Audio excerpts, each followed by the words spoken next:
Good afternoon. 3 o'clock. I'd like to welcome you to a City of Oak Harbor workshop meeting, Wednesday, May 25th. I am Mayor Bob Severns, and I'd like to go around the table and ask each to introduce. Kevin Campbell, City Council.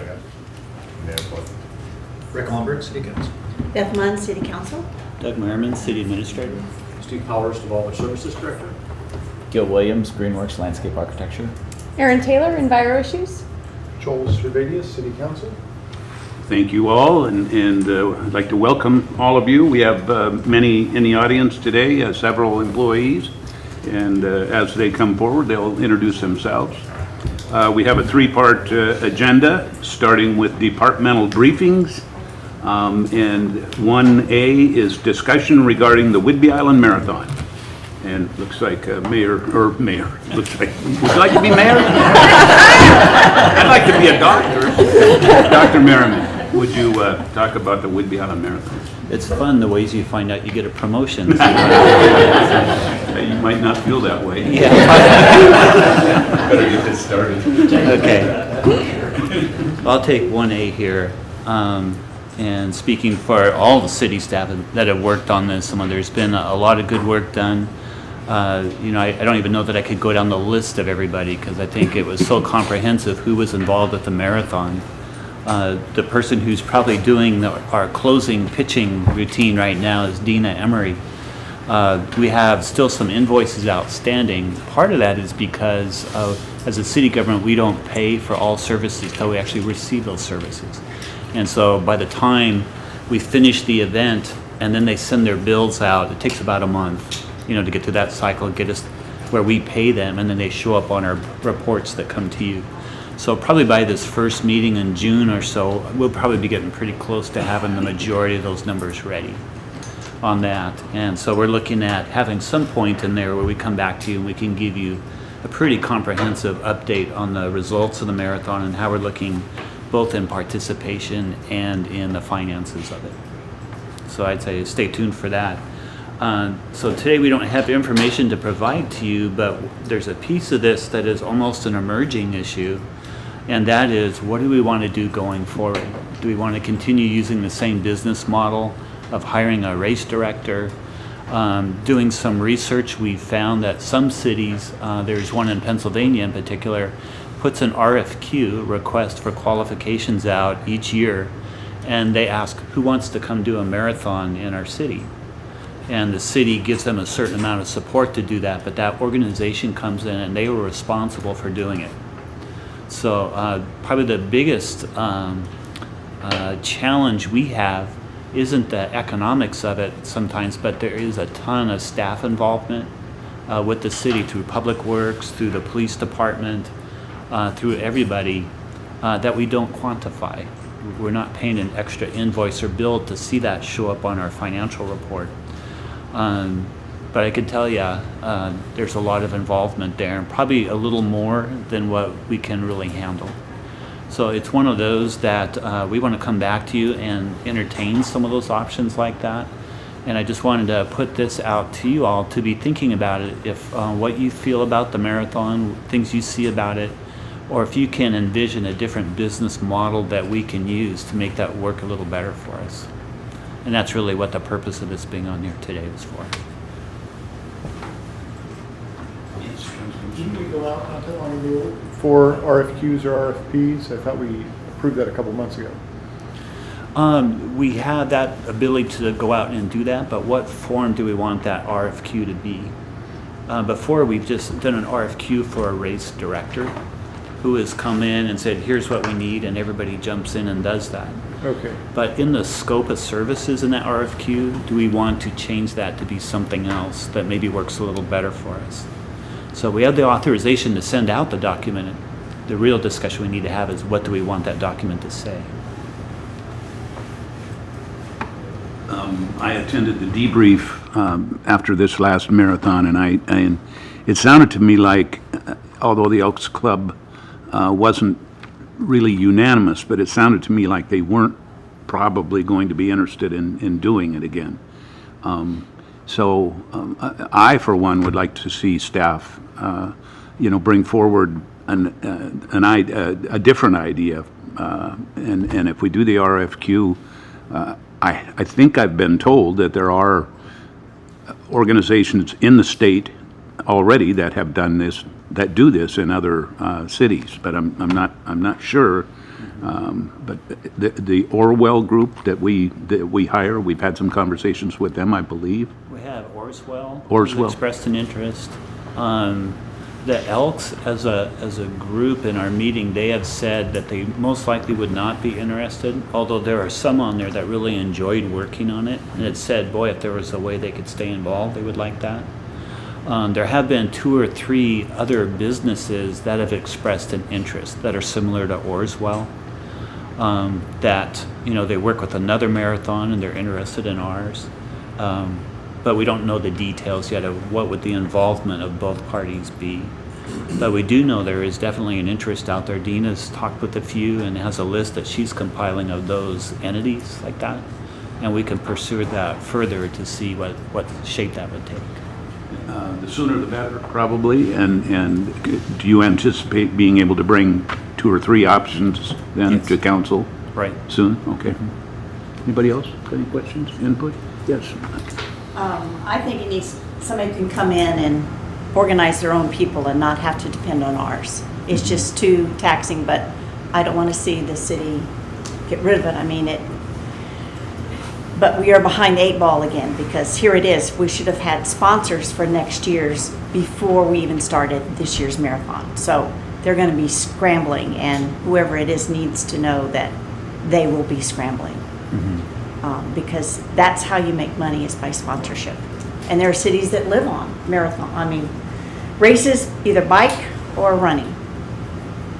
And I think it's doable, very possible, but I don't want to see, we've got too much going on and our staff is precious, and they're being run over not by 1 truck, but there's 2 more right behind it besides their other duties. So we need to get away from it, but still have some guidance to it, is my feeling. Yes, Councilor. Thank you, Mayor. When you bring the proposals forward, would you bring the proposal which would include potential funding scenarios also? For example, if we do hire somebody who is a professional lead on the thing, how much will it cost for support services from the city? Or should we hire another person as an adjunct to the lead on this and support that added person with some of the what do you call it, the hotel motel tax type of thing? This is almost borderline quasi overlapped with the chamber, because this really promotes our community. This is really a good promotion. We want people to come in here, participate, have a good experience, and leave. And if they don't, it's bad advertisement for us. And if every year seems like every year we have a different person running this thing, the learning curve is always steep. It's not necessarily as smooth as if we have a well-oiled machine controlled by the city of Oak Harbor. So when we come forward with the scenarios, if we're going to have staff help work on this thing, then maybe we should be looking at allocating some of the hotel motel tax to it. Anyone else? I have one last thing. I would be interested in the economic impact that it has. It's a one-day event. Are our motels full actually, or not? We should be able to tell that by a few phone calls. And I don't know, the impact of the businesses. I think we should be able to get that too. So, it'd be nice to know. Okay. Anybody else? Item number 1B is Windjammer Park Integration Plan, presentation of preferred concept. Thank you, Mayor, members of the council. I'm joined today, as you already know, by Aaron Taylor from Enviro Issues and Gil Williams from Greenworks are going to assist with this briefing for you. I'll say that I think this is your 3rd briefing in this workshop setting, plus a couple other minor briefings during your regular council meetings. We're going to hit those 4 bullet points for you that you see on the screen. We've covered introductions. Aaron is going to talk to you about what we've learned in our final touch with the community advisory group. Gil will brief you on the resultant preferred alternative. That's sort of the culmination of all the public input that we received so far. And then I'll bat clean up and handle those last two items for you. So I will go ahead and give Aaron the remote control. Okay, so as Steve just mentioned, I'm going to walk through the public process that we have undertaken to bring before you the preferred concept today. I was fortunate to have the opportunity to facilitate the community advisory group. I saw most of you at least one of the meetings, so you know that I was attempting to wrangle very tough clients. No, that's not the case. Everybody was very collaborative, and overall it was a very good experience for both the team as well as the group of folks who were at the table. We brought together a diverse group of about 17 community members from around Oak Harbor. They represented a wide range of interests from park neighbors, event planners, Little League representative, Parks Commission, Arts Commission, business owners, and citizens at large. So we had a lot of good perspectives in the room. They accepted their charge of helping the team prioritize what should be in the park, and honing that list from which are the high priorities down to what are the things that maybe could be left off the table in a future park.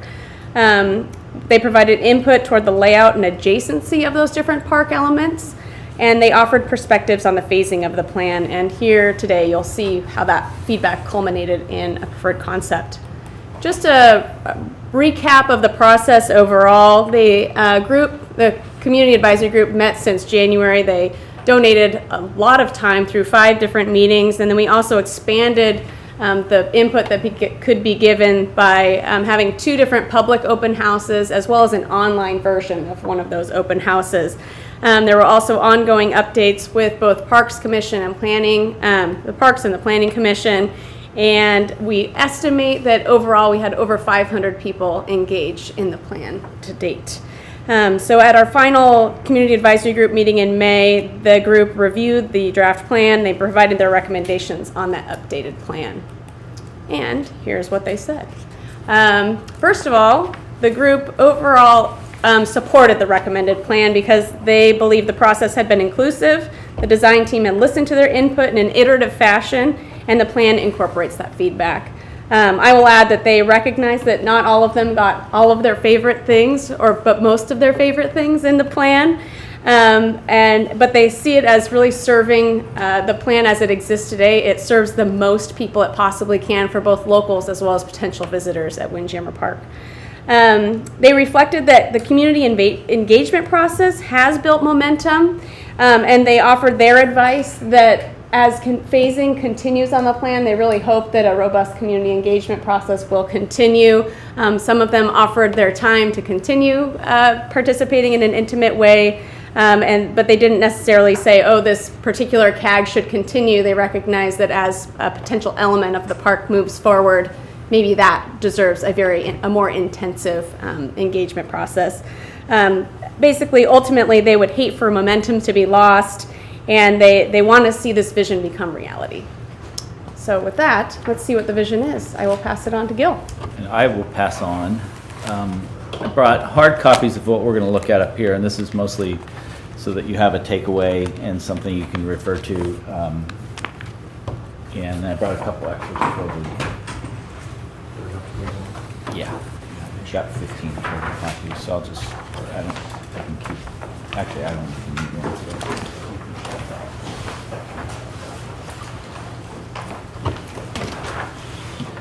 So as Aaron said, that it's been a real pleasure to work with the city and the CAG and all the employees of the city. It's been I think in my experience, a very thorough process. Starting out with a site that has a lot of special meaning, a lot of history, and a lot of what we refer to as project program or elements and activities and elements in the park. Some that are sacred, some not so much. I think it's what we came up with ultimately was a very good result.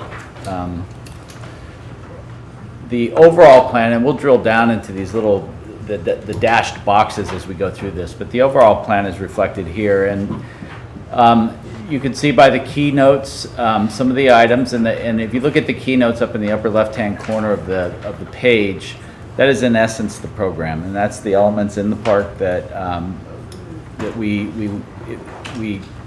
as Aaron mentioned, during an iterative process, went back and forth and prioritized and scrubbed it and looked at it again and came up with some of these very functional or very basic elements. Some are already in the park, some are new.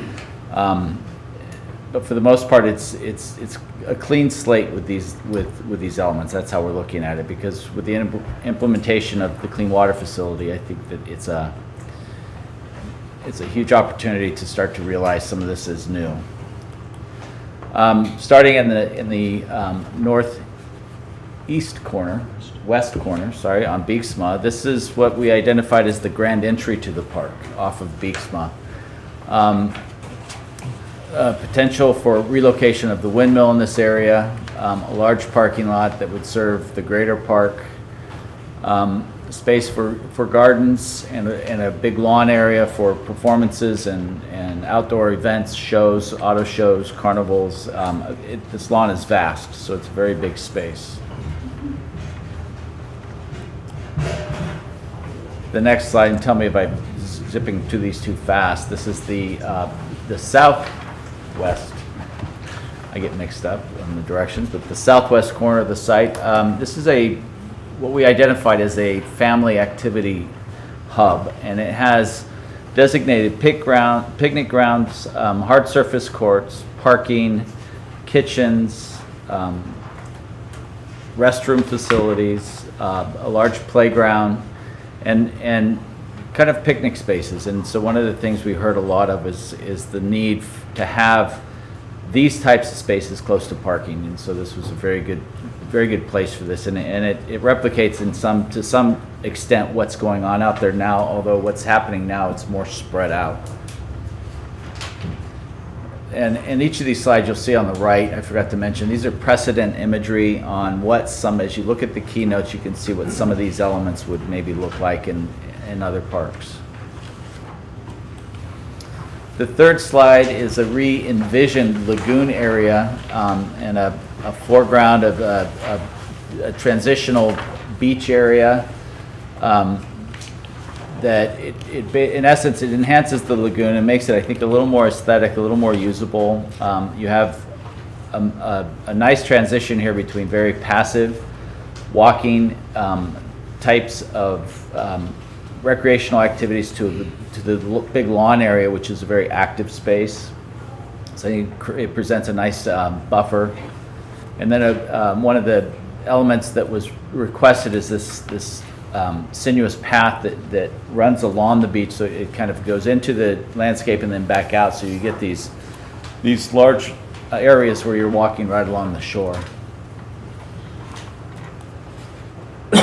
This area is the area right in front of the clean water facility, and so this is, I think, one of the primary public spaces in the park. It's I think multi-use, multifunctional.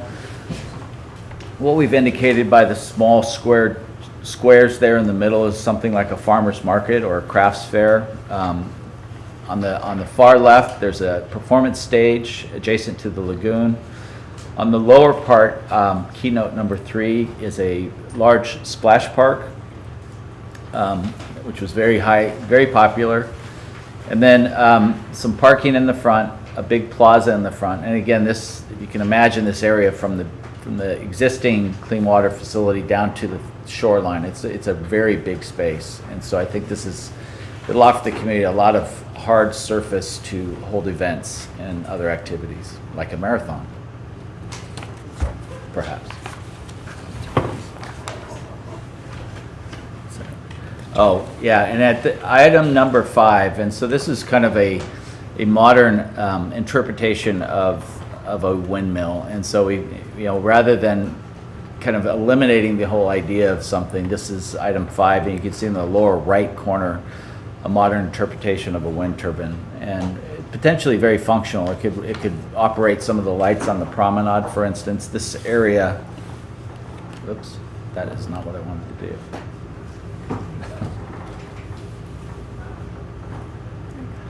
Where's that? There's that. So this spine here goes all the way to Pioneer, and so this is the main promenade. here. Sorry, so you don't have to turn your heads. But this is the main promenade that goes all the way up to Pioneer through the existing Whidbey Island Bank building. And then this wind turbine would be at the terminus at this here. Another thing that was highly desired is to try to get out over the driftwood and get access to the beach. And so this is also, you'll see little areas along the whole length of the project where we're offering potential access out to the sand area. And then finally, on the far east side, this is the area where the ball fields currently are. Again, they will stay in place until another location's found for them, but this is the ultimate look for this. We initially had a vehicular access through here with a parking lot in this area, and this is one of the concepts that in our last meeting was brought up, and again, it was all part of the process. We talked about it, and so we moved that parking over to this area, and these are just pedestrian access. They exist to an extent out there. This one does, and this would be a new one. And I think something else that's really important are the links to adjacent neighborhoods. This one specifically because it goes into the historic downtown area. That would be a major link to that.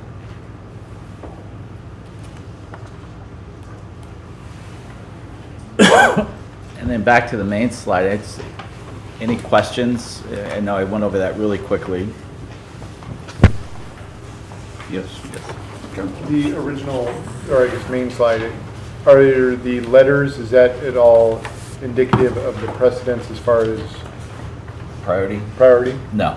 No. No. And I'll go, the next slide is a kind of a proposed phased implementation. So we can go over, and that'll be my transition to Steve's part of this. Councilor Holmberg. There's a reference to that one area, area F.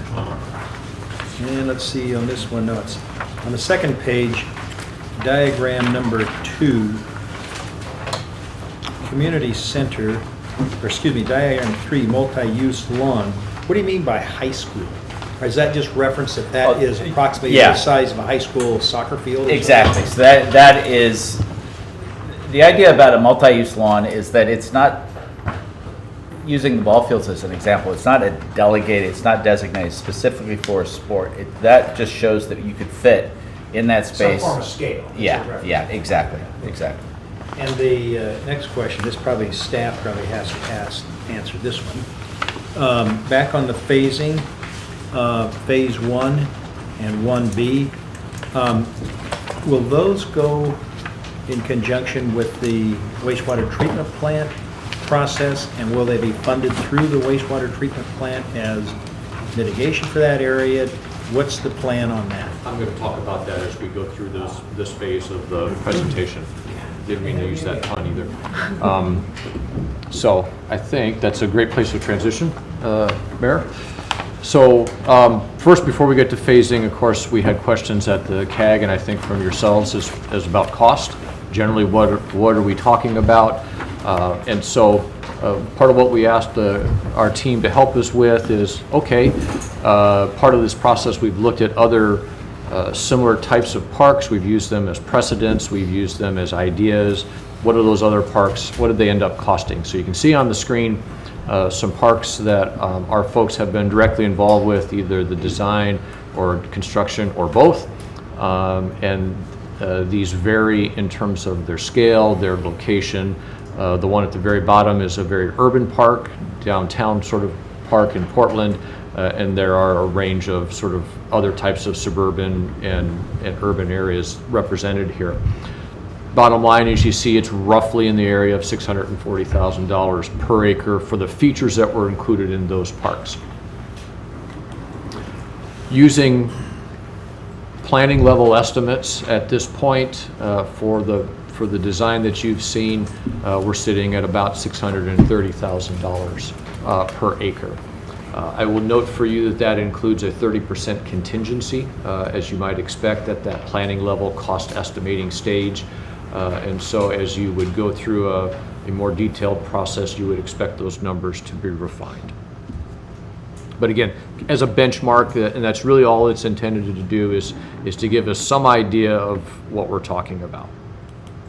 So phasing then to Mr. Almberg's questions, or question rather, we spent a lot of time really engaged with our engineering staff on this and our construction team staff, thinking about what is the logical phasing for this plan, and then more importantly, or perhaps as importantly, how does it tie to the actual clean water facility project itself? And so using the screen here behind Dr. Merriman, for members of the audience, phase 1 is the area around the immediate vicinity of the construction of the clean water facility, stretches up to Pioneer Way underneath the former Woodbound Bank property. As we know, we'll be building a parking lot. It continues all the way over to Beeksma, because this is the area of the existing park that we're presently using for laydown area, for equipment storage, and of course where we have all the excavated material stored. Phase 1B is envisioned being immediately south of this line of construction, because we think that's the area that, for a couple of reasons. One, because we are having an impact in that area right now, maybe not necessarily destroying things, but we're certainly impacting the use of that portion of the park, and that gets to our obligations for mitigation for the project. Also because we think that this has the most bang for the buck in terms of completing the park from the clean water facility down to the water. And thirdly, and perhaps most importantly, it's because it includes the area where the splash park has been identified. And that's been one of the resounding themes that we've heard from the community, is that they're very interested in a splash park. And so that to us makes sense to have it in phase 1B. Phase 2 is out along Beeksma Drive. It would incorporate improvements along Beeksma, really creating that major gateway that has been referenced before. We've talked about relocating the windmill in there so that we have a visual cue as the traveling public comes south on the highway. It would give us the other half of the parking lot that we see in that area, so really give us the additional parking on that side of the park. Phases 3, 4, and 5 then sort of work their way around the park. 3 is right now is identified as this larger area that includes the intensive play areas as well as the larger open space area. 4 would give us the work around the lagoon. And then 5, consistent with the comments that we've received from the public as well as sentiments from the council in years past, 5 says if and when we're ready to relocate the ball fields, this would be the last phase of the project. So at a very planning level, that's how we see these phases coming together. Are those lines hard and fast and where they are right now? No. So for instance, if there's somehow an opportunity to seize on something that right now is shown on this side of the line, it's in 1B, and we can pull that off in 1, we're going to do that. If something needs to shrink in one area and be part of another one, because that's how it makes sense from a park usage perspective or from a funding perspective, we would obviously seize that opportunity. As to which improvements are being paid by which fund, that's an ongoing question that not only the council has asked, but the CAG has asked as well. Dr. Merriman has taken an interest in that in terms of the funding side of things. And the simplest way to answer that question is that those things which were displaced, destroyed, somehow tremendously impacted by the construction of the project will be funded by the sewer fund. So at some level, we have an obligation to restore the grass, let's say, in a spot.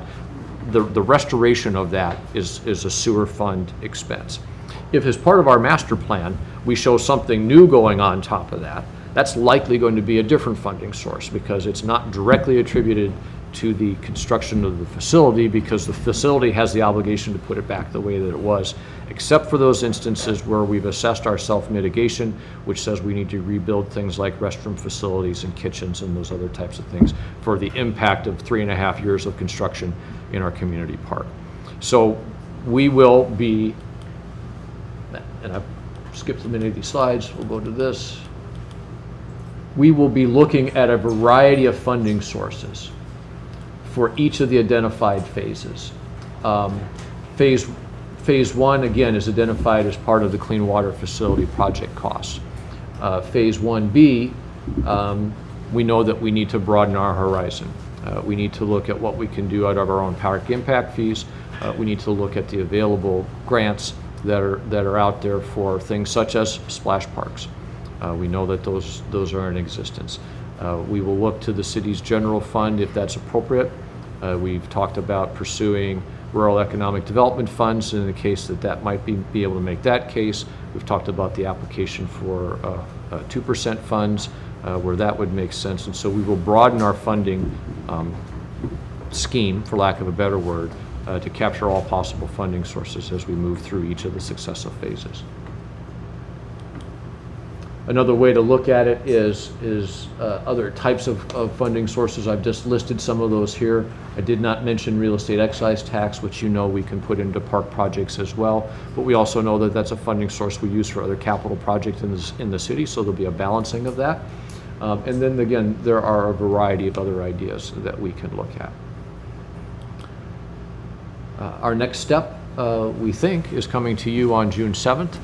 With the actual master plan itself. There is a document that the team is busily preparing that captures all of this information, plus all of the written feedback through the planning process from the CAG members, from the community members. So I think actually probably only about a third of the document is the plan sheets itself, and about 2/3 of it is related to the process. I'll stop there and see what questions I could help you with. I actually had a couple of questions that may be Gil questions, I'm not sure. Back on enlargement number 4, the promenade that goes from the wind turbine to Pioneer Way. Yes. Looks to me like there's water. There is this is a design element. So there is a water feature that is part of, on this corner at the administration part of the clean water facility, and that was part of that original program. And so as part of this design and the inclusion of a splash park at this area, it was just a design feature to try to connect these elements with one design. So that'll be fresh water then all the way up to Pioneer. Yeah, so they would be separated at this point. This would be a recirculated standalone system, but I think in appearance they would look as though they were all connected. And responding to some of the maintenance questions we had on this would not be a pool, or it would be something right at the surface and very user-friendly, and not, so it wouldn't be an entrapment for leaves and trash and things. So we kept maintenance in mind when we were visualizing this. The lagoon, how will that compare to the present lagoon as far as size goes? The present lagoon is about this big. It's just by about a third, I guess, maybe a quarter more larger. Mm-hmm. So it cleans up this edge a little bit, and it rebuilds the seat terraces that are in there. It adds a little dock here. This is more of a natural edge to it, so it reduces it by about a quarter. It functions the same way. The water still enters through the weirs, then entrapped in there, and as tide goes out, it's the same kind of engineered functional part of it. But aesthetically, one edge gets softened, and we focus a lot of the more intense activity around and toward the plaza and kind of that active area. In large part, this is a real passive area over here, so it was thought that this could be a very natural feel to that edge of the pond, to the lagoon. Okay. Other questions? Yes, Mayor Pro Tem. On the layout enlargement 1, on the improvement of the Bixma Road, and that including the improvement of the parking area, there's an area set aside for construction of the community center. It's a concept, Mr. Brigel, Yes. that, as you know, we were engaged in this effort at the same time the council was deciding the fate of the community room on the clean water facility itself. And so as part of what we were doing, anticipating a question as to whether or not we could accommodate it someplace else, we showed how we could do that. But it doesn't by itself propose that that would be going forward. It just shows it could be done there. It's good to have set aside a space and hoping it be constructed at the same time with that phase 2 under the parking and road. That's I would say a council decision and a funding decision as to whether that's an aspect of the park that we want to pursue. But we thought it was just a good idea to show that it could be accomplished if that was the direction the community wanted to go. Yeah. Is the plan to permanently close the RV park or move it? This plan This doesn't, plan says close it. this plan doesn't make that decision. What this plan does is it says, based upon input from the community, is that it's not at its existing location. So if the council directs us to pursue other locations in the immediate vicinity, then that's what staff would do. If you decide that the city shouldn't be in the RV park business anymore, and that the facilities is completely closed, then that would be the decision as well. But what this document says is that it transitions out as we get done with the construction of the facility. It's gone. And moving it would not be an option in my mind. The people that use that RV park say the biggest reason they come to that park is its location. If we move it someplace, most of them say, I won't bother to come back. That's just it. One of the things that I didn't mention that I should have at some part in this process that we've talked a lot with our citizen advisory group was the what does the master plan really do for us versus what do we do when we get down to the construction details. So obviously these are not hard line drawings. Brett's not going to take these and go build this tomorrow. We need obviously some more detail, and so each of the phases we envision that there is another whole series of conversations about how do those pieces fit in there. Do we still think those are all the right pieces inside of that phase? So there's a lot of fine tuning that will take place from a detail perspective in terms of how things actually fit together and work. So what this is intended to do is to give you that big snapshot view of how that 28 acres could work.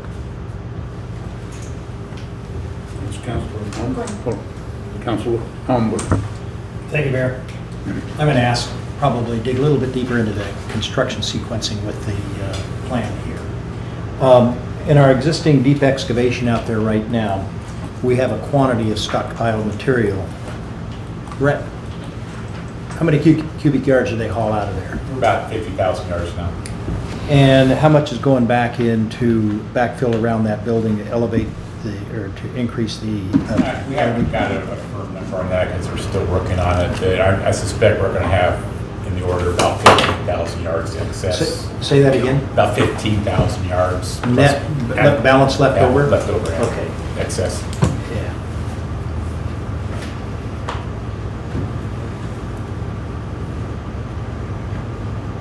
I'm writing some notes here. Yeah. Okay, because when I look at this master plan, which I really like, and I understand it's a preferred plan, not specific detailed plan. But there's a lot of things in the sequencing of this that I would imagine has to go along with the sequencing of handling dirt on that site and timing the movement of that excess material with the season so that we can shape the site, which it's natural to shape the site before we do major improvements, which would have to be hydroseeded or whatever kind of treatment you're going to do out there so that the park could be used. Is that going to be, I think there's going to be probably some creeping into phase 4, but it may be done during the same time as phase 1 type of thing. Are you looking at it that way? We are. Yeah, I see a lot of heads nodding. We are, Mr. Holmberg. Yeah. There's, actually, we think that there's a couple of different ways in general that you look at phasing. One is phasing of the park improvements, the pretty stuff, right? Yeah. Then there's if I could coin the phrase, the practical phasing that you're talking about in terms of how do we blend taking care of some of that excess material that we have. And some of the slides that I did not go over in any detail, we talk about regrading and rough grading and some other things. So we know that you may be in a particular area in terms of that type of work that you're talking about in advance of the actual phase number. And that's a whole nother level of detail that staff is working on behind the scenes right now.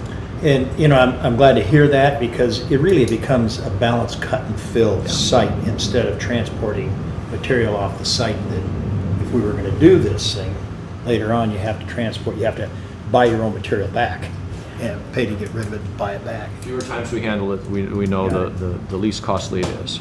And do you anticipate leaving the stockpile there to meet up with phases, or do you anticipate disposing of the stockpile so it frees up the site? Right now, we're anticipating doing the final grading and get it to, at least a rough grade and seeded. And Yeah, so we're not leaving piles, no piles. answer my question, thanks. Thank you, Mayor. To keep the excitement and momentum going as the building gets done, as quickly as we can finish the landscaping around the building and in front and to the side, you're going to keep that going. So I would hope that, I'm sure you've already started looking for money for some of those spaces. You know we're going to need money, but that's going to keep the excitement going. I attended a couple of those meetings, but I was surprised from younger members of that how they really admitted they didn't like change at all, which somewhat surprised me. But this is a chance for us to do it right, not to really enhance our park and downtown, to be a more destination than just what are we going to do with the kids today? Oh, well, we've got this choice and this choice and this choice, without having an event down there to take them. And but if it wags on and it's just graded dirt with seed on it, then you're going to lose that, and everybody's going to see another project and they fail. They're not doing anything. And so I see that as high importance to Absolutely. get on the stick. And We had strong encouragement Okay. from the I CAG figured that. that we should pursue this with all due haste. So there's that comment that I offer for you. And secondly, the next briefing item that we have for you is on the comprehensive plan, and although I don't think we'll spend a lot of time on it today, when it comes forward to you at your June 7th meeting, it includes the draft capital improvement plan for 2017-2022. And in there, we reflect that Phase 1B, which is the area here immediately south. So again, that's the piece that would follow right on after the treatment plant. We reflect that as a 2018 project. It's aggressive, we recognize that, but our idea is if we're getting done with the construction project in 2018, and we know that we'll be doing Phase 1 as part of that, we want to try to have Phase 1B happening, if not simultaneously, immediately on its heels. And then we show Phase 2 2 years later in 2020, which is still also pretty aggressive. So we're trying to capitalize on that momentum that you're talking about, Mrs. Munns. I would hope we could encourage the businesses along our new main entrance to maybe want to add some landscaping or something, because it pretty much looks like an industrial area. And it's kind of like, oh, you know, we're doing this buildup. If there's something we could do, encouragement, and they would want to jump on board because it would also enhance their business on how it looked. But right now it's pretty industrial, right there. So, thank you. Sure, Beatty. Can you go back to the funding sources, please?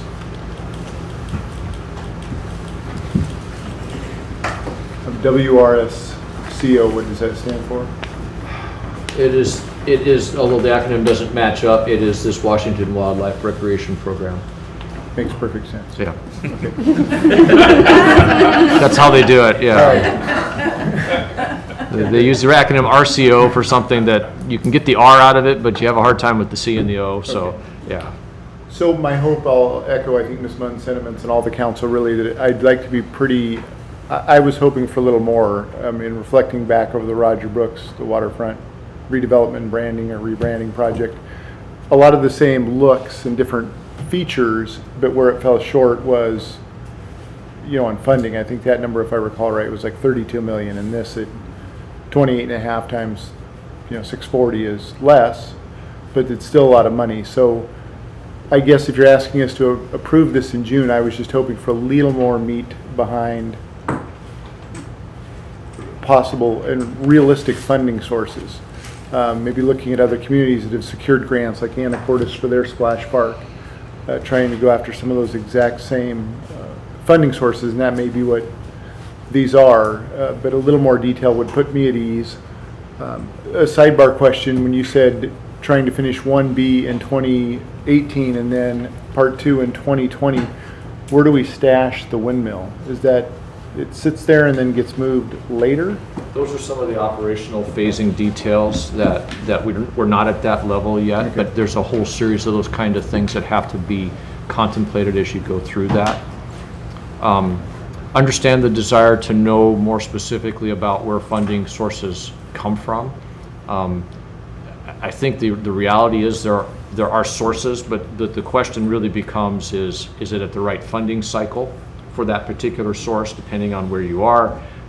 Is it a source that requires a match or not from us? Do we have the match?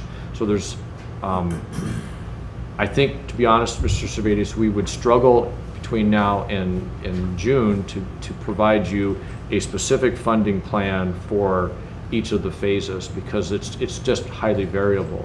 Sure. I think what I can say, since I am a veteran of that Windjammer effort as well, one, this is in much more manageable bite-sized pieces if we look at the phasing and the costs. And two, I think it's more realistic in that it does not rely unrealistically on outside funding sources, where perhaps we set the bar a little too high with the Windjammer effort. Okay, and just in closing, I too very much like the plan. We reference that area as our, jewel of Oak Harbor. And as in its current state, just the scenic natural beauty, it is a prized area. But to be able to do something like this just takes it to a whole nother level, where I think not only is it a benefit to the people that live here 24/7, but it's actually an attractant to get people to come visit Oak Harbor. They can go down there now and look at the water and climb over the driftwood. But this is a beautiful vision, so let's keep it in focus. Thank you. Thank you. Councilman Holmberg? I have one other question here. When I go to communities, I'll give you some examples. In fact, could you put those names up there that you had, the communities that you went to? There you go. When I look at that, look at Hood River Waterfront Park. You come on down, the other ones, I don't know if they're waterfront parks or where they are. It doesn't give an identity to what the park is. It says park. Westmoreland Park, it's named after maybe General Westmoreland, I don't know. Milwaukee Riverfront Park. When you go into Wenatchee, they have their riverfront park. You go into places like Leavenworth, they have their waterfront park. Should we consider enhancing the branding of this by calling it the Windjammer Waterfront Park? When people come into town and you see Windjammer Park, it doesn't tell me if it's a little playground or it doesn't have any specific meaning about the product or the use of the park. And, I like the name Windjammer, but it doesn't tell me a darn thing. I'm kind of curious what Aaron thinks about that and what you think about it.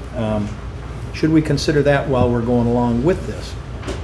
And I'm going to add one more thing to that. When people come to town, occasionally you run into somebody, they ask you for direction. And kind of two of the questions that I frequently ask, probably the first one is, where's your seafood restaurant?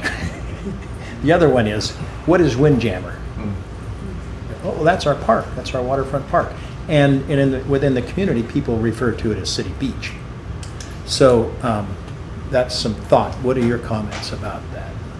I think right now is the opportunity to think about that for sure. And there's a lot of different ways you could think about assessing, just like you have your anecdotes and your sort of personal focus group about and I'm sure everybody at the table certainly has that. And you could do, an informal or a more formal process to really think about, is rebranding something that you really want to think about? You know, Gil is at far more parks than I am, so I would hate to do a, you know, assessment. You're absolutely right. I mean, that's a really good point you bring up. I was, as I looked at that list, the ones that are on water are called waterfront, and the ones that aren't are not. And most of my contemporaries, if you look at web pages for design firms, they have a category called waterfront parks that they've designed, you know, have experience. So, I mean, they are unique. I mean, not every community has one, obviously, and I think if you have one, it would be very beneficial to identify it as such. Well, I hope that the staff, the community, and the council consider that, and the mayor, enhancing the name and the branding of what the park really is. It is a waterfront park. Thank you, Mr. Oldenburg. Mayor Pro Tem? On these funding sources, is CDBG included on these, or are these under the umbrella of the community development program? I'm not particularly familiar with CDBG being used for parks, Mr. Pagal. I've seen that more in brick and mortar construction for community buildings, for infrastructure. We could certainly evaluate or look into whether or not that is a particular funding source. I know that there are some unique hurdles that go along with that one. You have to demonstrate that you're serving low to moderate income folks in your community with whatever improvements that you're trying to make. But we'll take a look at it. So that could be a possible source for community center. Potentially. Thank you. Good questions, good input. Anything else? I too like and appreciate a lot of hard work that went into this. I like what has come out of it. I think that it's still, you know, obviously in the works, and I like the idea of exploring the river or waterfront name also. So thank you to all that worked on this and all the staff time. Thank you. Thank you. Okay, we'll move on to section 2. Pending agenda items. 2A is comprehensive plan update 2016 major update. Thank you. Thank you, Mayor. Members of the council, as you know, we've been working on the comprehensive plan for 3 years now. And CAC has been providing exemplary leadership through that process and getting us to where we are today. And so he's going to lead you through this briefing. CAC? Thank you, Steve. So as Steve mentioned, you know, the mandated 2016 comprehensive plan update was a major task for us, and so we started that process back in 2013. I have an agenda bill for you in the workshop packet that kind of describes the process, where it started, how did we start. We kind of had this checklist that Department of Commerce provided for us that allowed us to evaluate our current plan against all the requirements. So we identified all the at least the mandatory changes that we needed to make. And during the update process, we did more than just update the mandated piece. We, as you're all aware, we went through a major change in the land use element. We went from a one-to-one land use map to a generalized land use map that's going to make things easier and faster for people to consider changes to their property if they so wish to. And we did, and the agenda bill lists all the elements that we have updated as part of this process. So we're here towards the very end of the update. The Planning Commission has held a couple hearings this month. They opened a public hearing on May 10th. They closed the hearing just last night, and they have recommended that the City Council adopt this. So it'll be moving to your June 7th meeting. We're asking the City Council to also hold 2 hearings for this, just an opportunity to provide a feedback from the community. So on June 7th, you'll open a public hearing. We're recommending that you continue it to the June 15th meeting which will be a special meeting that you'll have the hearing, and then you'll close the hearing, and we're hoping you take the action. We're required to take action before June 30th on the comprehensive plan, so we're trying to meet that deadline. Now, there are a few things that that are going to be presented as part of that agenda bill. One is the approval of the comprehensive plan. The other would be the approval of the CIP, which is also kind of packaged along with that update. And we're also requesting that the City Council approve this resolution to provide some extra time for the critical area ordinance. Now, the state considers that to be as part of the 2016 update as well. And in the update that we did and all the work that went into it, we just didn't have sufficient time to address the critical area ordinance. We believe that the changes are minor, but the process is lengthy. So we just need that additional time. So you're going to have a resolution in your packet that the state actually provides a 12-month extension, and a lot of communities around Western Washington are opting to take that extra time to do the critical area ordinance. So we're not the only ones, and so we're going to take the opportunity to buy some extra time for that. There are some best available signs that the state is continually putting out, and we're going to gather all that information and take it through the process. The changes at the very end will end up being minor, but we still have to follow the process to do that, and so that resolution will buy us some extra time. So those are the things that are coming forward. In the agenda bill packet, since the plan itself is about 200 pages thick, we didn't want to print 7 to 10 copies. We're still working on it, just aesthetic and formatting type issues, photographs and making sure the tables are numbered appropriately and appendixes all lined up. So little things are coming together still. But for your June 7th meeting, it should be finalized. The link is provided in your agenda bill for the capital improvements plan and for the comprehensive plan. So please take a look at it. It's formatted in a way that makes reading a little easy, hopefully. So I hope you have a chance to look through it. And if you have any questions or comments, we can address it at the June 7th meeting. Or if you have any questions before then, feel free to give me a call and we'll try to answer your questions and address your comments. So with that, If anybody would prefer a paper copy to facilitate your review, just let us know and we'll be happy to print one for you. But the Cactus, right, they are right at 200 pages long. Mr. Servadius, we have your 10 copies downstairs. I only want to. So if someone needs it, please let us know. We can provide that to you. Oh, I'm sorry. That's right.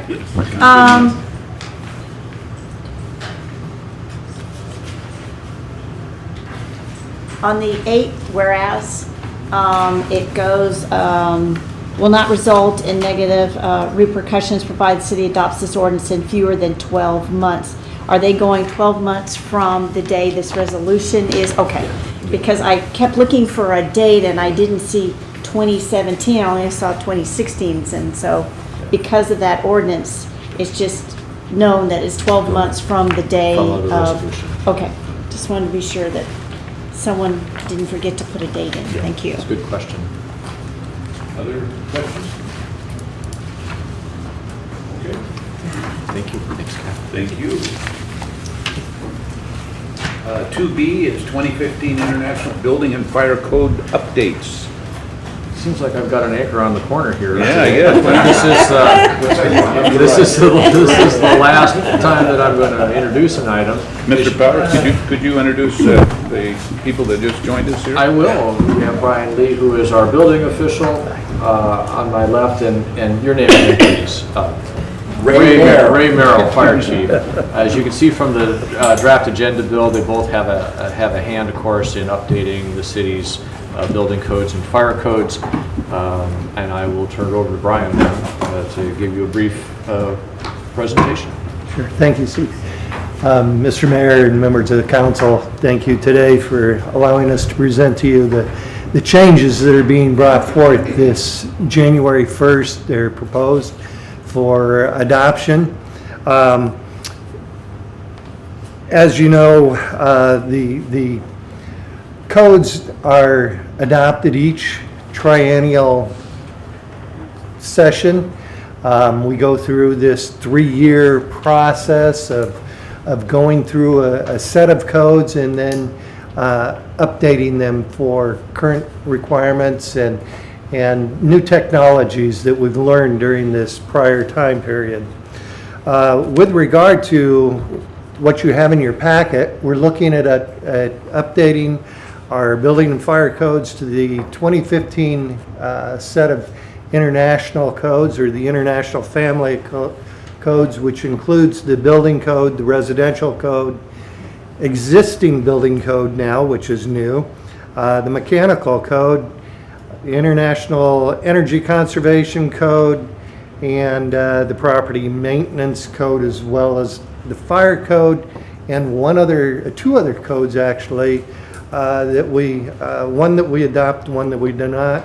But the Uniform Plumbing Code, which is by another publishing company, and then of course the NEC, NAFPA, the National Fire Protection Association, also provides for us the National Electric Code that is used more by Washington L&I. As I mentioned, we go through a 3-year cycle period of adopting new codes. The Washington State Building Code Council first goes through and reviews each of these codes independently. They take testimony, they take, they hold hearings as well, and they put forth a set of amendments that we as a city agency are then privileged to adopt, and we're privileged as well with that opportunity to regulate and enforce those particular aspects of these codes. Because of that, the state also allows us to add amendments to these codes. In this particular case, you'll see in your agenda, or in your packet that you received, we've not done any other additional amendments at this point in time. There's the amendments that the state has made appear to be very sufficient, and we don't see any need for modification to what the state has put forth. Probably the most important thing that I think you want to hear is what's happening with our new codes. What are some of the significant changes with the new codes? And as we look at the building code, well, first let me start out by saying the international codes and the state of Washington have not put forth an overabundance of new requirements. So our builders, our designers are going to find it a very welcomed set of changes this time around. We have, with the building code, we've just got more reorganizational things than anything else. We've rewritten Chapter 10, which has to do with how you get in and out of a building, our egress systems.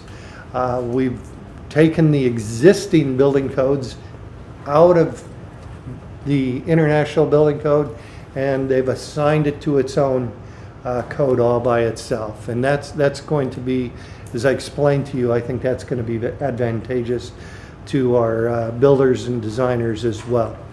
The residential code is really encouraging innovation this time around. It's going to make our job in building a little more difficult.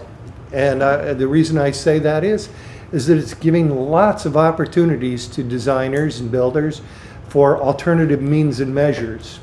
And through those alternative means and measures, they are going to be able to propose materials, methods of construction that aren't in the code, and I in turn am going to have to try to review and approve those in relationship to the intent of the code itself. So that's that's going to be a welcomed, I think, idea from that community of builders.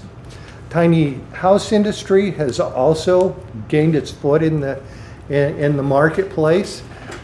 We now no longer have a requirement to have a minimum of 120 square feet of livable space in one room in your home. And so now we can go down to, there is no more minimum. And so that's going to allow for that marketplace to continue to emerge. As I mentioned, the existing building code. The existing building code is new this time around. And it's going to allow for our designers and our builders to select a path for compliance. And there's 3 different paths that they can take through a prescriptive program, again, where we in the building division are going to be looking at and trying to evaluate those design proposals and make sure that they're in consistency with the intent of the code. And then there's the performance-based side as well, which will allow that designer to just go right down through a checklist and say, hey, I just want to do this, this, and this, and we can go through and check it off. As far as our mechanical and energy codes, the energy code continues as the governor has set forth a mandate to accomplish a 70% reduction in energy consumption from the code period that started in 2006 until we get to 2030. We're going to see an overall energy reduction of 70% in the homes, in our business places, in our built environment. We're going to see that level of reduction. And as we tighten up our buildings to be more energy efficient, we also have to allow our buildings to breathe better, because we get buildings that will be so airtight that we're not moving enough air through them for proper ventilation. And as we off-gas different products such as formaldehyde from different types of furnishings and floorings and different materials in our buildings, we've got to get rid of that stuff so that people aren't getting sick in our built environment. Lastly, for me, we've got the property maintenance code, and in the past you have had that locked in on the 2006 edition, and what I've proposed as part of this agenda is to update the property maintenance code to the 2015 edition so that it's consistent with all of the other related international codes. I'd like to turn it over to Ray and let you address the fire code, if you'd like. I would. Okay. So as far as the fire code goes, there hasn't been a lot of changes. Chief Bucks and I went to a class here not too long ago. Some of the big areas in the fire code deal with building safety and occupant safety. When we look at lockdown drills, security of the buildings, internal control systems. So really the fire code in itself has stayed pretty much the same, with just some very minor upkeeping or housekeeping items. Our biggest change is we want to adopt some of the appendixes in the back. We've never adopted the appendixes before, and the rationale behind that is currently we run out of 3 separate documents. We have the fire protection for the features, we have the city's code, the municipal code, and the fire code.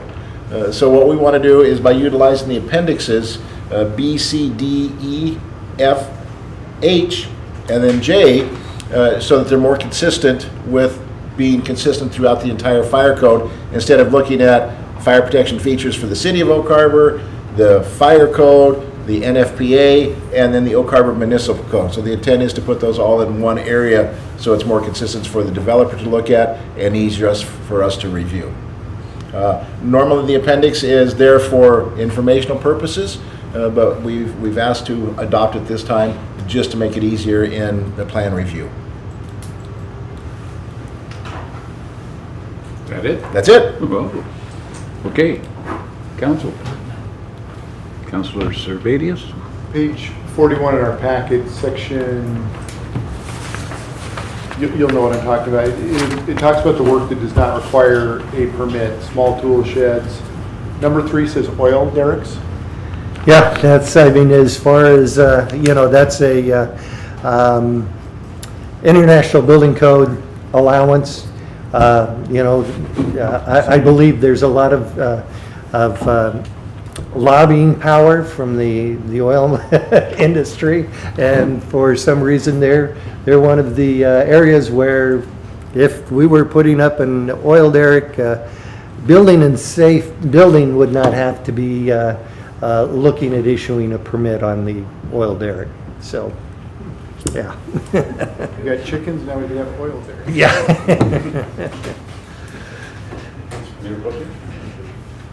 Chief, it's kind of unusual presentation, we don't have chocolate candies. I thought about that, but I'm secondary to Mr. Lee, so he really should have brought them today. Wow. Yeah. See, and I'm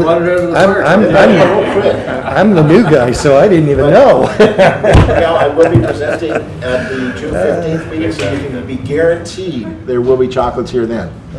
I got a question though on the secondary sprinkler water supply for, it says seismic zones. Where is that area? The seismic zone? Yeah. Seismic zone? Go ahead, no, go right ahead. Yeah. Seismic Zone D, that's going to be a major portion of western Washington. And so Oak Harbor, the entire Whidbey Island is in Seismic Zone D2. And so, we fall into that particular category. And so what that particular requirement's about is providing not necessarily a whole line tap all the way out to the street for our water supply, but at least a manifold that allows for separate design, and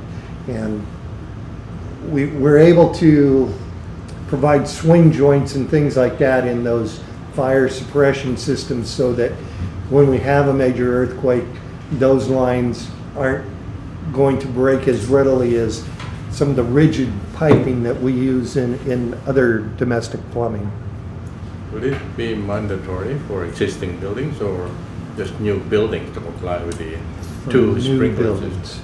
Just new buildings. For new buildings, and then if an existing building were to be modified to the point where they brought in a new water system, then that would kick in, but not otherwise. And just as a It's secondary. not expensive. Yes. As a secondary to that, already in existing buildings, we've already had them install swing joints. We've had the separation in the floor, so it's not a concrete pour right up to the pipe. There's an angular space, so there can be movement in the walls without breaking the pipes. Part of the hanger devices are designed to allow the building to move and not make the pipe rigid where it breaks. So that's already been incorporated in previous plans. Thank you. The council, anything? Nope. Gentlemen, thank you. Nice presentation. Kept us all awake. High praise. So we'll move on to our last item, emerging issues, backdoor replacement. Got some new faces coming to the table. I'll let our Public Works Director, Kathy Rosen, introduce. Thank you, Mayor. I have Sandra Place, who's our Equipment and Purchasing Coordinator, and Rich Tyhouse, who is one of our operations managers here to assist me. And we're here to talk about a request to replace our Vactors. How do I do this? Here we go. So we currently have two Vactors in Public Works. The first one is number 81. It's a 1990 International Vactor that has been in our fleet since it was new. It was originally owned by Wastewater Collections. And then Water Division purchased it used from Wastewater Collections in 2002. And this past year, they used it a total of 227 hours, and the 3 years before that, about 218 hours. And number 83 is the 2001 Sterling Vector that Wastewater Collections currently owns. It is used by both Wastewater Collections and the Storm Drain Division. We purchased it new and it was put into service in 2002. It was used about 978 hours last year and an average of 848 hours for the 3 years prior to that. A little bit of background. Yes, sir. Tell me what a Vector does. We use it to clean sewers. Is that It's the big the one I section have to thing. close my toilet lid on? Yes, that one. Thank you. Got it. Well, we have some pictures coming up. So a little bit of background. In fall of 2008, we went to the Public Works Standing Committee and talked about the possibility of replacing number 81, which is owned by the Water Division. At that time, a decision was made not to replace it, and we were going to investigate the feasibility of having only one Vector instead of two in our fleet when number 81 just died. However, along comes 2012, and we got our new NPDES Phase 2 stormwater permit, which has required us to do a lot more maintenance on our catch basins and our stormwater facilities and really increase the use of Vector number 83. So at this point, we don't believe that it's feasible to have just one Vector for 3 divisions, and both 81 and 83 are experiencing significant operational issues, and it's really to the point where we need to replace at least one or both. So I'm going to talk about number 83 first. That's the newer of the two, but it gets the most usage. It's owned by Wastewater Collections Division. It has 36,390 miles on the chassis. However, there's over 7,900 miles on the chassis engine because it runs while it's stationary. And that's the equivalent of almost 475,000 driving miles. The auxiliary engine is estimated to have over 3,000 hours, and it's an estimate because the meter was broken for several years, so we just had to estimate it. And that's about 195,000 mile equivalent. The debris body is showing signs of wear and thin spots. We've been patching it, but eventually it's going to get to the point where it's going to be too thin to patch. And here's some pictures of the wear inside that debris tank. And it just kind of sloughs off. It's just worn. So it's really a critical piece of equipment for wastewater collections and storm drain, and we use it to clean the sewer lines and all the appurtenant structures, the manholes, the vaults, the lift stations along, as part of the sewer system. We use it for our storm drain catch basin cleaning and culverts, the Filterra units that we put in with the Pioneer Way project. And we're using it more and more to clean up spills and illicit stormwater discharges. That's a requirement of our permit that we do that. And it can prevent a lot of environmental damage if spills should get into the sound, but it can also save property owners as well as the city quite a bit of money in assessed fines from DOE for a spill getting into the sound or even a ditch, as they call that a water of the state. And those fines can range from $3 a gallon to $300 a gallon. There was recently a 300-gallon spill, and we were able to clean up 205 gallons of that before it reached waters of the state. We also use the Vector to do what's called soft digging. It's faster. It takes about a third of the time that it would take for ordinary or traditional excavation methods using a backhoe and a dump truck. It reduces the risk of damage to other utilities because you're not going to catch them and possibly break them, which then allows us to make a response and make the repairs sooner because we don't have to wait that 48 hours for the underground service alert, waiting for other utilities to come out and mark their utilities. The wastewater Vector serves as backup for the water division Vector as well. So in talking with the staff from Storm Drain and Wastewater Collections, our current need is greater than the actual usage due to staffing limitations, which you'll be hearing more of that later this year. So they used it a little less than 1,000 hours in 2015, but they've indicated that they can use it at least 1,200 hours just doing regular maintenance activities. And that doesn't include any of the time spent cleaning up spills or illicit discharges or the downtime when it needs to be maintained or repaired. And that need is just expected to continue to grow as the city increases the infrastructure due to city growth and our permits become more restrictive for stormwater. Number 81, the older of the two, is owned by the Water Division, and it was purchased used, as I said, so it's about 26 years old now. It's got the equivalent of about 344,000 driving miles, and the auxiliary engine has 3,855 hours on it, which is equivalent to 231,300 miles. This debris body has essentially worn out. There were holes in the tank, and we recently had to replace the front wall of the tank because it was not safe. There's still thin spots on the interior, and parts of it are peeling off.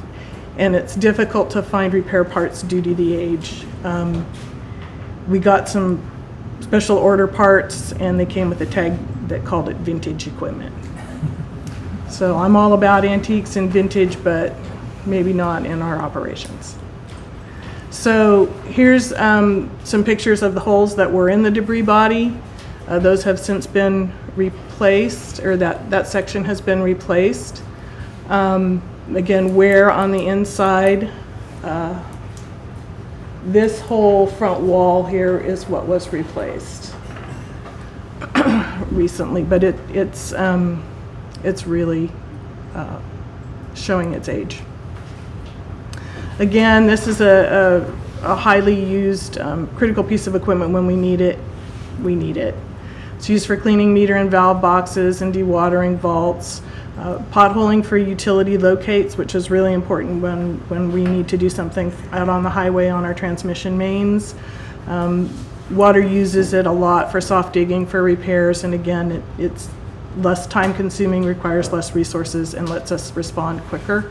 And they use theirs as backup for storm drain wastewater collection division when their vector is down. So we tried to look at all options for the storm drain wastewater collection divisions. We really don't think there is any other option except to replace that heavily used piece of equipment. We're proposing that we purchase new off of the state contract. It helps us with our risk management and our permit compliance. Need is increasing, and we're expecting that piece of equipment to be in operation, just maintaining our facilities for about 65% of the time over the next 2 years. And that, as I mentioned before, that usage is going to continue to increase. So with a new one, and this type of usage, we expect the life to be about 10 years for storm drain wastewater collection. So that's what it looks like, and the price to purchase that off of the state contract is $472,099.09. That's about $12,100 more than we have available. The balance would come from the wastewater storm drain operating budget, and this would provide backup to the Water Division. So here's the listing of our available funding, and we started planning in 2002 when we got the existing one to put aside money for eventual replacement of it. So we have over $400,000 in the equipment replacement fund today. We have a stormwater grant of $50,000 that we're going to use towards this purchase, and the dealer has said that he could probably get $10,000 on trade-in, but he's only going to do that if he can find a buyer for it. We may be able to get more for that if we put it up on auction. So we're short about $12,000, which would come out of the operating budget. No. It's wastewater budget, wastewater storm drain budget. So our recommendation at this point for storm drain wastewater collections is that we purchase the new 2016 Freightliner from the state contract with the funding to come from equipment replacement, a grant, and operating funds. So we looked at several different options for the water division. And the first one is we went back and we looked at what we had talked about in 2008, which was to surplus that number 81 when it died or was no longer viable and not replace it. However, because we have the increased needs, and particularly in the storm drain and for our permit compliance, we don't think it's feasible for us to have one Vactor for 3 different divisions.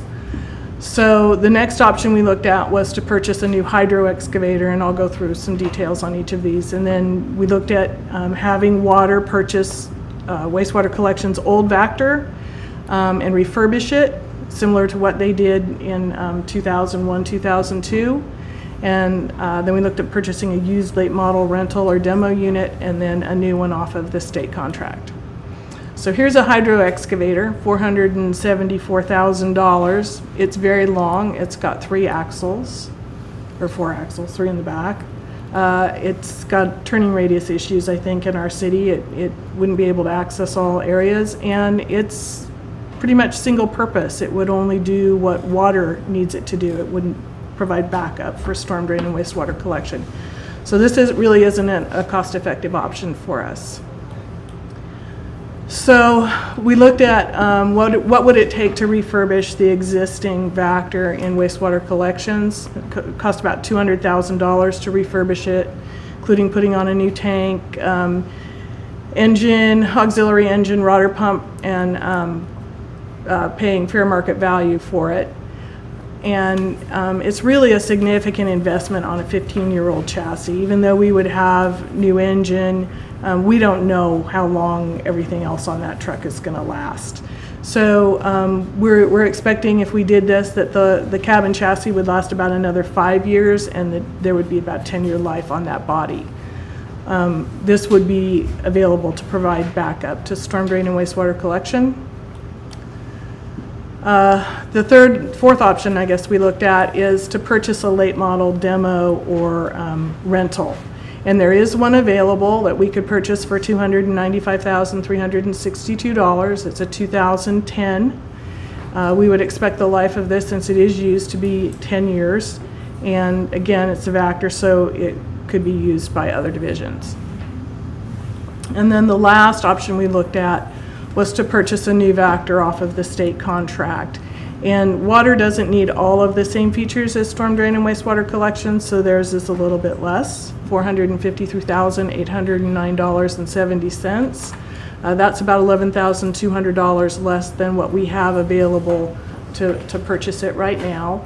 And the life expectancy of this, with the way water uses it, would be 20 years. And when you look at the life expectancy and the cost and the ability to provide the backup to other divisions, we think this is probably the best value. So here's our available funding. We have for $432,612.16 currently available in our equipment rental fund. Again, in 2002, when water purchased the Vactor from wastewater collections, they started setting aside money for the eventual replacement of that. We'd probably get a little less than $10,000 on a trade-in if he had a buyer for it.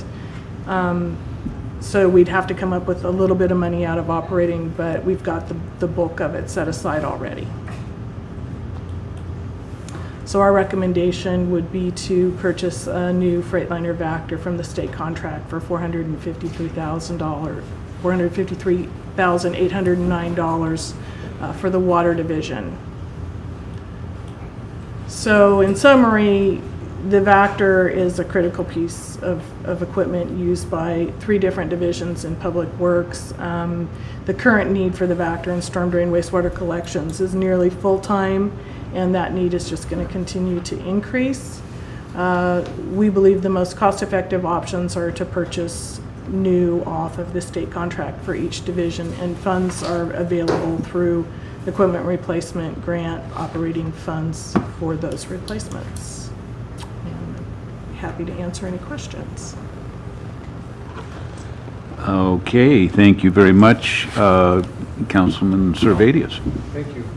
On page 6 of the handout, so it's probably slide 12-ish, when you start going down the options considered, you talked about purchasing a new piece of equipment. So bottom of page 6, you said expected life is 10 years, but then about 3 slides ago, you said 20 years. So, remember for wastewater and storm drain, they're gonna be using it nearly full-time. So for their Vector, it's gonna have a shorter life, about 10 years. For water, they don't use it nearly as much.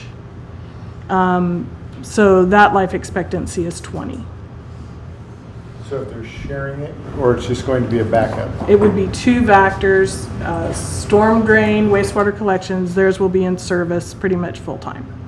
1,200 plus hours a year. So we're buying one here or 2? 2.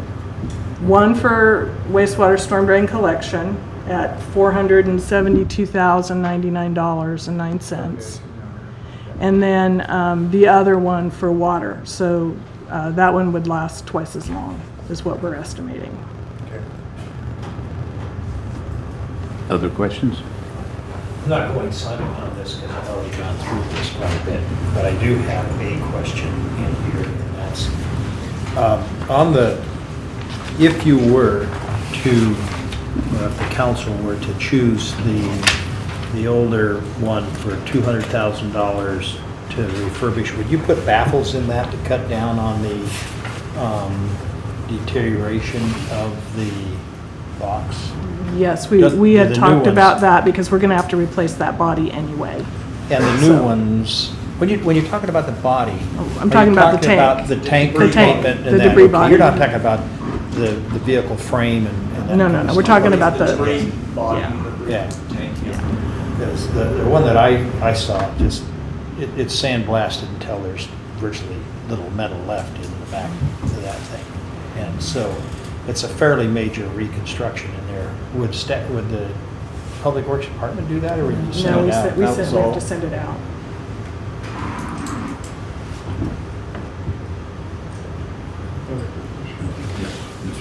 So the equipment replacement fund started in 2002, So. correct?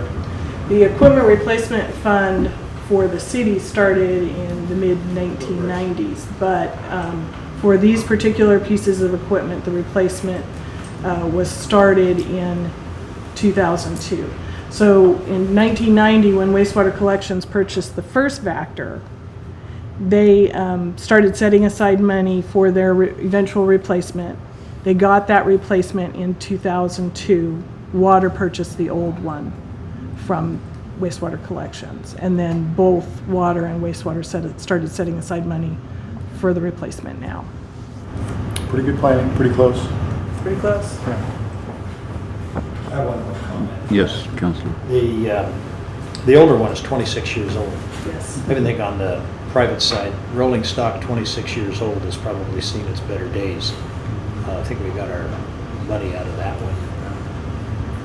And we did defer purchasing these things in 2008. 2008 is when the first 2008 to kind started of bridge talking through the economic issues that we had at the time. And the one option that I don't support at all is the 2010 for $295 for an additional $95,000 off of our other one. I'd be suspect about getting somebody else's rolling stock like that, because you don't know, the devil's always in the details. Our crews know what problems are generally with the equipment that we have. I'm somewhat suspect about buying other people's equipment and then finding out, wait a minute, what do we have here? And for paying that much for no longer extended period, where there's really no timeline extension for paying the extra virtually $100,000. Do these numbers that you're privating, they include sales tax too? Yes. So that goes through the state purchasing department, whatever it's called, including state sales tax. 30% to the state, and then the 9.5 will go to the dealer that won the bid. He's out of Renton, I believe. So I have a couple questions. In 2008, when we looked at this, my recollection is that the price was even higher for those machines. I thought it was in the $600,000 range. No. Maybe, were we looking at buying 2 machines at No, that time? at that time, we were just looking at replacing the water division. Okay. I think wastewater was, when was that originally scheduled? It's been, At least 4 years, Yeah. 2 budget cycles. It's been bumped for this, the newer one has. The next question is, what did you say the life, the expected life on these 2 new? okay, so the top one, the storm drain wastewater collections division, that one, the 472,000, that is going to be used nearly full-time. So that's 10 years. And then the one for the water division, we're expecting 20. So for the storm drain and wastewater, will you be able to start saving again to buy one in 10 years? Okay. Yes, we try to do that as best we can, as budget allows for all of our equipment. During the recession we had, yeah, we had to decrease that somewhat. Okay, other questions, anybody? Seeing none, I appreciate your presentation, thank you. And if there are no other business, I would recommend we adjourn, 4:35.